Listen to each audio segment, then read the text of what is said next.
Race fans, start your engines for a non-stop thrill ride. Hit 'em! It's the most high-octane countdown show ever, bringing you the 10 wildest throwdowns in NASCAR history. You just made a person crazy. From the brawl that started it all, that's when men were men. My story, and I'm sticking to it. to Mr. Excitement earning his nickname. Took care of that. From Rusty shutting up Jaws. That's a fight I don't want to be in the middle of. To Michael taking big swings. He was floating at that thing that day. From Gordon keeping his helmet on. Take your helmet off. Leave your gloves on if you want to. To Harvick's revenge. He was just a wild man back then. From the Intimidator taking on the Rooster. I think we're discussing the weather, I believe. To a girl standing up for her man. There's nothing better than a good old cat fight. But only one can be number one. He's going to get one back, I promise you that. This is more than just a race to the finish line. It's a journey through time. And we're all going to witness it. Buckle up and hang on for the 10 wildest throwdowns in NASCAR history. Number 10. Gordon turns around Tony Stewart. Here they come to the flag. Rivalries at Bristol. Tony Stewart and Jeff Gordon. Jeff Gordon is as rough and tough a competitor as anybody out there. You'd say, what a cool guy Jeff Gordon is. But you know what? He'll stand on your throat if he needs to in that race car. Jeff Gordon knows how to say, I've had enough of you. Well, Tony Stewart's another one. And on pit road, Stewart expresses his displeasure with Jeff Gordon. Yeah, I'd say he's having brake trouble. They really got it on, and after the race, they really got it on. Just him and I. Go on your truck. Parked right next to each other. And Stewart gets out, Jeff Gordon gets out. I can help it, Jeff. You think I'm on purpose? You got two guys, both with iron wheels. We deserve that every so often, to let the emotions show. If you're going to do it, then I'm going to do it. I'll slam you straight in the wall the next time you're anywhere near me. First time you slam me in the wall, you better get your What'd you do? What'd you just do? Of course, NASCAR's like, come to the trailer, boys. Quit fighting. It was just a classic short track battle from two guys who grew up battling on short tracks. Number 9. His old friend Nicole of Greg Biffle talking to Eva. Of all the fights we've had in NASCAR, my favorite is 2006 at Texas. Kurt Busch, I think at the time, was racing a lap down, and Greg Biffle had a car that was contending for a win. Kurt Busch did get into Greg Biffle and sent Greg Biffle into the wall. And it was a relatively hard hit. All of a sudden I look out of the corner of my eye, and I see Nicole, Greg's then girlfriend, walking down pit road. Run, sprint about 8 boxes down to where Kurt Busch's crew was, and Kurt's girlfriend Eva was on top of the pit box there.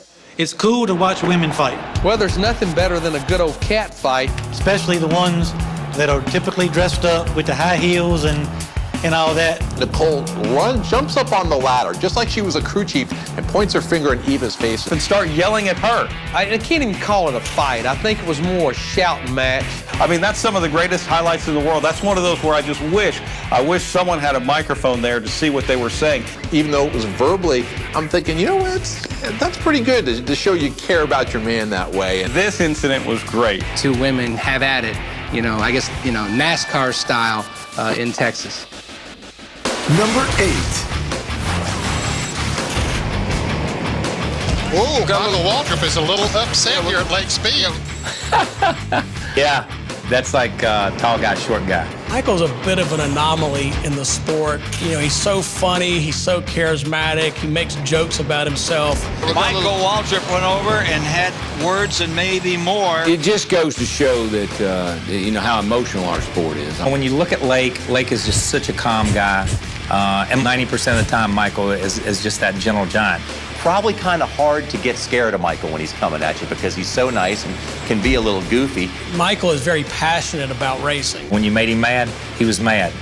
Overpowering guy comes looking down in your car and starts swinging at you. And he's got a little bit longer reach than Lake would have. Michael was punching out a window net. I mean, he was floating at that thing that day. Lake Speed was smart enough to leave his helmet on and his window net up, so it doesn't lead to much. If you feel like somebody's done you wrong, you can use your race car to retaliate, or you can park your car on pit road in front of the guy that you're mad at and get out and go try to pop him in the nose. I mean, that's about all you can do. They got into a good confrontation on pit road. But I know it cost him 10 grand. Well, that cost him 10 G's. To this day, Michael Waltrip does not like to talk about that. He's embarrassed about it, so I'm glad we get to talk about it. He doesn't need a lot of help, but he made a fool of himself, and I felt bad for him for that. Number 7. Loose, and crashed. Kevin Harvick and Ricky Rudd at Richmond. Richmond, another one of those places where emotions always seem to run high. Oh, here we go. Yep. Kevin Harvick looking for Ricky Rudd. Yep. You had the young versus the old. You know, it's almost young versus old. Kevin Harvick was sort of this young, brash guy. Ricky Rudd was the veteran. Kevin Harvick and Ricky Rudd had battled the whole day. Finally, near the end of the race, they get together, and Harvick gets the worst end of the deal. Loose, and crashed.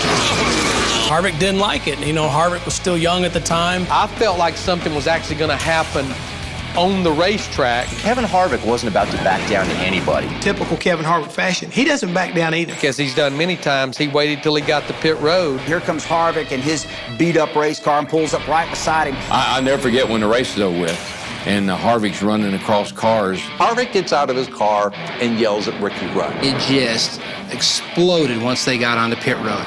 NASCAR officials telling Kevin to get off the car, get the crewman off the car.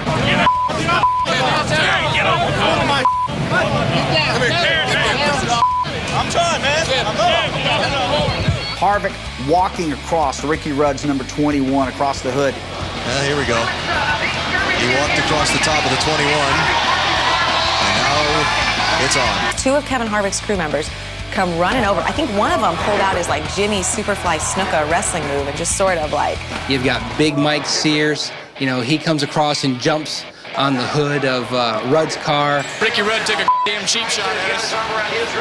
If he's going to, you know, take a cheap shot, he's going to get one back, I promise you that. The last guy I want to yell at after a race is Ricky Rudd. Ricky wasn't afraid of anybody. He sure wasn't going to back down from Kevin Harvick. Ricky Rudd's the rooster.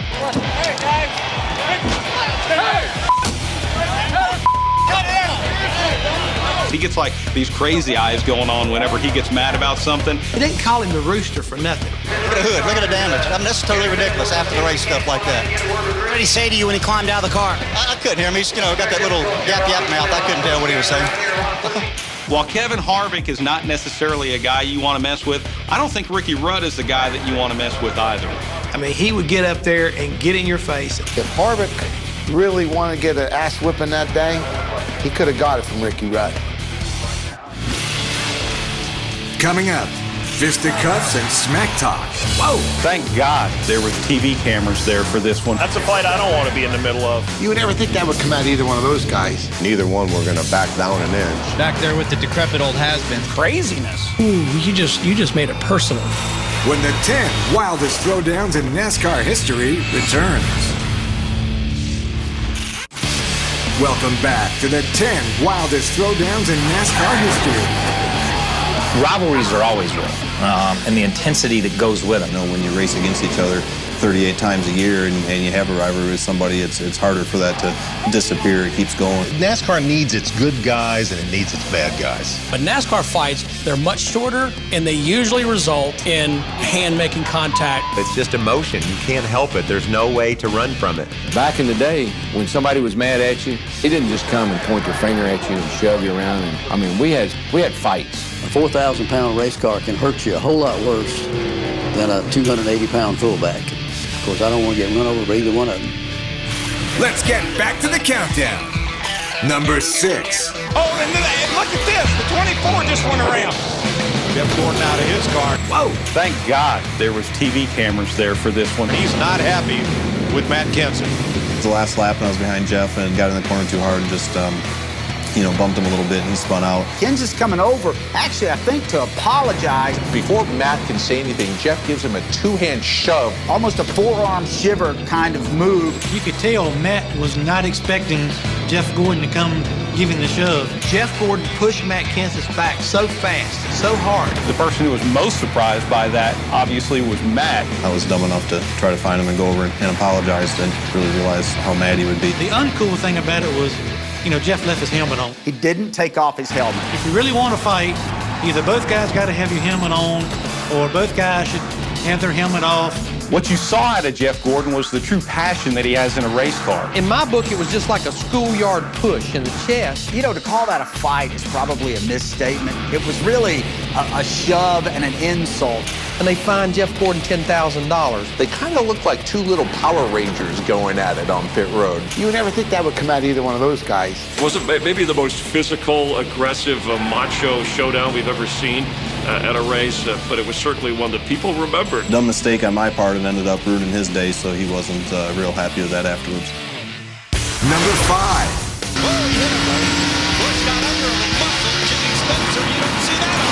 He had a big bullseye back there, and I guess he couldn't see too good, and he ends up winning the race that way. Jimmy Spencer and Kurt Busch are just 180 degrees apart. To me, Kurt kind of had a chip on his shoulder. This kid just had a chip on his shoulder, man. Yeah, it was fun. We battled back and forth for years, and it came to a head at Michigan. Man, the guy tried to wreck me again. It's tough when you bump somebody at 100 miles an hour, and then when they come back and bump at 200 miles an hour. Spencer had been around a long time, thought he deserved a little bit more respect. We spun, and that put us in a bad position. Back there with the decrepit old has-beens, I guess. Craziness. Ooh, you just made it personal. He decides he's going to tell Jimmy Spencer what's wrong with his family. Called me an old decrepit has-been. I don't know what Kurt Busch was thinking. I mean, I guess he's a never was is really the term that we need to bring up today. I'll never take credit away from anybody that's good at what they do, but respect people. I'm not sure anybody knows exactly what started this little bit of a feud, a little bit of rivalry. Here he is in the garage area, coming over to the car, and I can see him wanting to fight. I asked him what the story was. Poor Kurt Busch, you know, the guy weighs 86 pounds. And like this skinny. Nothing holds Jimmy Spencer back, as we know. Spencer goes, pow. Took care of that. He ended up getting suspended. I got hit. Nobody's going to say that about my family. It's okay for a driver to say, I'm real pissed, I'm not happy about that. Back there with the decrepit old has-beens. That's like saying your sister's ugly. The straw that broke the camel's back of the Kurt Busch, Jimmy Spencer not-so-love affair. Now we're friends, we can talk about it. But I think if you were to ask Jimmy, he'd do it all the same way. Number 4. 1989 at North Wilkesboro, Ricky Rudd and Dale Earnhardt. That was a great one. That's a fight I don't want to be in the middle of. There just happened to be something about Earnhardt, Ricky Rudd. Those two couldn't seem to work it out. Ricky Rudd and Dale Earnhardt getting into each other at the end of that race. 1 more to go. Rudd is inside of Dale Earnhardt as they go into turn number 1. Great racing personalities. Ricky Rudd was tough as nails. Dale Earnhardt was tough as nails. You guys had a conversation after this was all over. What was said? I think we're discussing the weather. I believe that telling out it was a pretty warm day out there today. It's almost like they had magnets that drew them together. Dale Sr. hated to lose. Obviously upset about this situation. Obviously not. It's what made our sport what it was.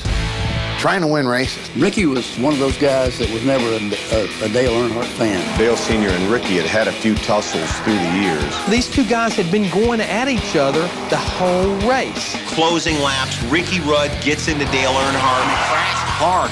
I felt like he came down on me. I don't know. All I know is we got together. They ought to find that son of a bitch and make him sit out the rest of the year. Probably one of the best things you could do as a race car driver to get respect in the garage area was to take on Earnhardt, to not back down from Earnhardt. Neither one were going to back down an inch. There were people pretty livid about this wreck, regardless of whose fault it was. I think they covered him with a blanket and snuck him out of that racetrack. The only way we could get Ricky Rudd out of that track, lay him in the floor of the minivan. That's a bad place. If you're going to wreck him, don't wreck him at North Wilkesboro. How will this affect your championship view from here on? You got 3 more to go. What do you think? Coming up next, Harvick versus Biffle, and Waltrip takes on Wallace. Uh-oh, what's going to happen? All hell broke loose. Harvick has a temper. There's a reason why these grandstands are full. Hope he chokes on all that money. You never done that? When the 10 wildest throwdowns in NASCAR history return. Okay, we're back, and I just did an online auto insurance quote right here with The General. It was really easy and practically anonymous. With no personal information required. And it only took a couple of minutes. And you saved a whole bunch of money. And so can you. Log on to thegeneral.com right now and get insured with a down payment as low as $59. You'll also get instant proof of insurance. For the best car insurance rates online, go to The General and save some time. Welcome back to the 10 wildest throwdowns in NASCAR history. This is number 3. Here we go. Bam. Oh, Harvick hard. Lost control of the car and it turned dead right into the pin. Biffle had gotten into the back of Harvick. He expects to win every race he sets in. He said, when this race is over, I'm going after You know, I always said Greg Biffle was a good guy, but he's about the most impatient thing. I'll be waiting when he comes in. Kevin Harvick, he was just a wild man back then. Kevin Harvick is standing up on top of his pit box. He's got his arms crossed, and he's just standing there like a gladiator. A vulture waiting on his kill. For 20 or 30 laps. All the cars pulled on pit road, and that's when the true brawl broke out. He did one of the most bizarre things to come running down through there. Here comes Kevin Harvick over the wall. Jumping over the hood. It was like a scene from WWF. Harvick was a wrestler in high school, and sometimes I think he still is, the way he slides across the hood of a car and gets in your face sometimes. He was after somebody, and he was going to get Biffle. Everybody knew. NASCAR had to know what was about to come down at the end of this race. And all at once I see Harvick slide his ass across the roof. Slides across the deck lid. One motion grabs Biffle by the neck. Hit him, I said. Hit him, Harvick. You ain't got no balls. Hit him. You saw drivers climbing out of their cars, crew members headed over to the race cars. I remember thinking these two are just going to duke it out. They are going to go all in, and we're all going to witness it. And he had to check out the throttle. He knows he did, and I bumped him a little bit. Biffle's an idiot. That's pretty much enough. There was some good mouth action going on then, or good lip action happening. I think one of them should hit each other, though. It would have been a lot more fun. I wish we had more of that, actually. Number 2.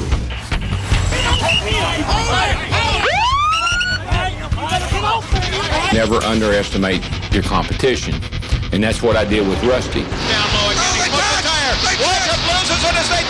That was classic, man. These are two titans. Rusty, takes Darrell out. He was hell-bent for North Carolina somewhere. I don't know where he was going. They made contact coming off turn 4. Boom. Here comes Darrell backwards, sliding through the grass. Did he do what I thought he did? Did Rusty Wallace just do what I think he just did? Rusty Wallace goes on and wins, takes home the big check. Come down pit road, well, Hammond and them, all the boys on the tire team, they were ticked. We were ready to throw down right there on pit road. You thought, uh-oh, what's going to happen? But, I said, I don't care what you do, don't let him drive in the victory circle without letting him know that we didn't like what he did. Todd Parrott kind of tucked his shoulder down and did a little bit of a linebacker move. Then all hell broke loose. The tempers are hot. You got crew members that start going at it in the pit. And I remember all those guys just holding each other up, trying to go at it, wailing each other. It is just this all-out brawl on pit road. That was pretty neat to watch the two crews go at it. You know what? Best thing I remember, Jeff Hammond was right in the middle of it. That's pretty Darrell Waltrip was always known as the big mouth, the guy who wouldn't shut up.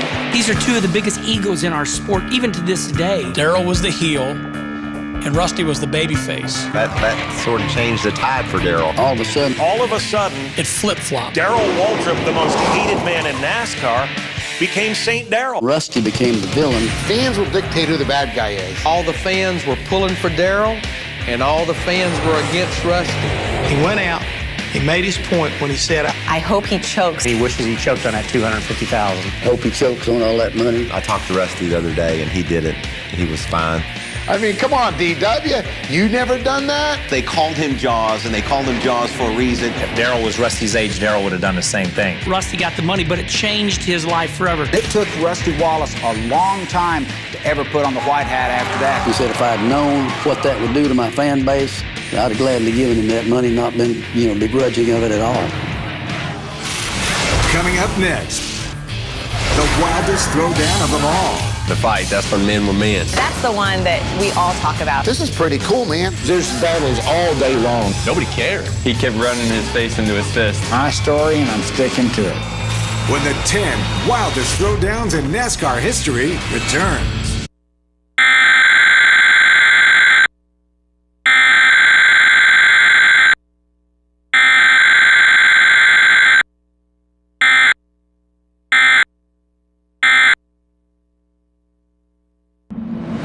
Don't worry, you'll get used to the sound of it. The 6-speed direct-injected 2011 Regal Turbo. New from Buick. We've seen 9 unforgettable throwdowns so far. I'll slam you straight in the wall the next time you're anywhere near me. It's cool to watch women fight. I can't even call it a fight. I think it was more a shouting match. When you made him mad, He was mad. He was flaunting at that thing that day.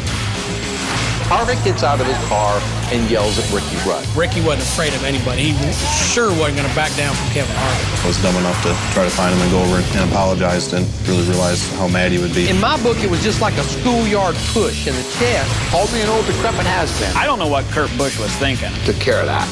Ricky Rudd was tough as nails. Dale Earnhardt was tough as nails. That's a fight I don't want to be in the middle of. He did one of the most bizarre things to come running down through there. I think one of them should hit each other, though. It would have been a lot more fun. It is just this all-out brawl. Crew members that start going at it in the pits. I don't care what you do, don't let him drive in the victory circle without letting him know that we didn't like what he did.